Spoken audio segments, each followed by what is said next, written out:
the Order of the Round Table. And of course we know the round table was a part of Arthurian legend, and so we look at the combination of we're still trying to bring in where we're tying all these little things as far as King Arthur and Princess Diana. But she actually came into their I guess their upkeep or whatever you want to call it, the royal entourage, and she was just totally maintained away from anybody and everybody. And at the time that she married Charles, it was quite obvious that Charles had always loved Camilla, but yet there was some reason that Charles was never able to marry Camilla. Something was keeping him from marrying Camilla. There was some duty that he had to perform. So if you look at it, when Diana was a virgin, and when she married him, immediately she became impregnated, and it was not long before they were talking about that, she was going to be delivering a child. What most people don't know is that she tried to kill herself while she was carrying William, and she tried several times to do it, to the point that she threw herself downstairs to try and kill him, as if something she knew was wrong about all this. But at the same time, they put her on all kinds of medications, and they doped her up, and they did all this kind of weird stuff. But I find it interesting that when she delivered him, that she began to seem like that you could tell that there was already a problem between her and Charles. So it was almost like Charles had done his duty, and he was through with her. And we know that some of the things that she did on TV with like Jane Pauley, she actually told in tapes that she felt like that she had been used as a birthing chamber. And if you understand cloning, you understand from like Dolly that was actually a cloned sheep, that she came from the udder cell of her mother who had already passed. But she was carried by another sheep that had nothing totally genetic involved with her. And when she was delivered, she was the exact duplicate. I don't mean a twin, I mean a duplicate copy. So therefore, if for some reason Diana was trying to kill her and that baby, there was something going on that was bad.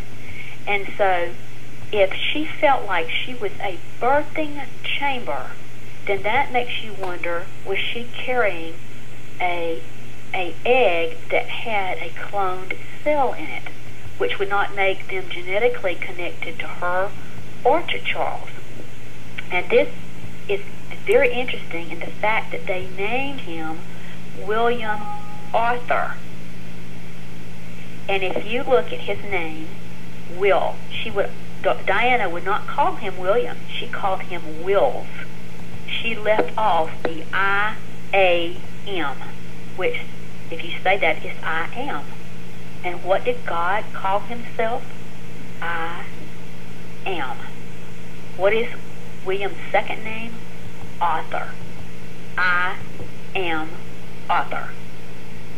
And so, if it was the possibility that there was a clone that was developed from a cell on the Shroud of Turin, and Princess Diana was in vitro fertilized, knowing that she was going to have the son, that was the deal, she had to bring about the son, and that child was born on the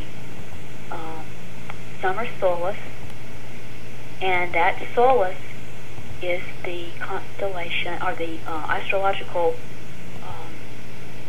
zodiac of Gemini into Cancer, the Gemini being the twin, that he was actually the twin of the man on the shroud, or was he the clone of the man on the shroud?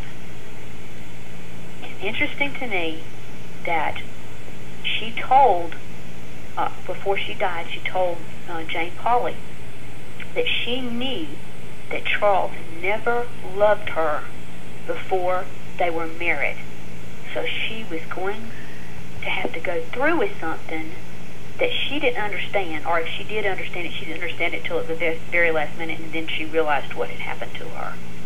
But the whole time she said that she the whole wedding night, everything was very weird. She said that Charles, he read these black magic and psychological books and things like that. He was very involved in all that kind of stuff, and that he was still involved with Camilla the whole time behind her back.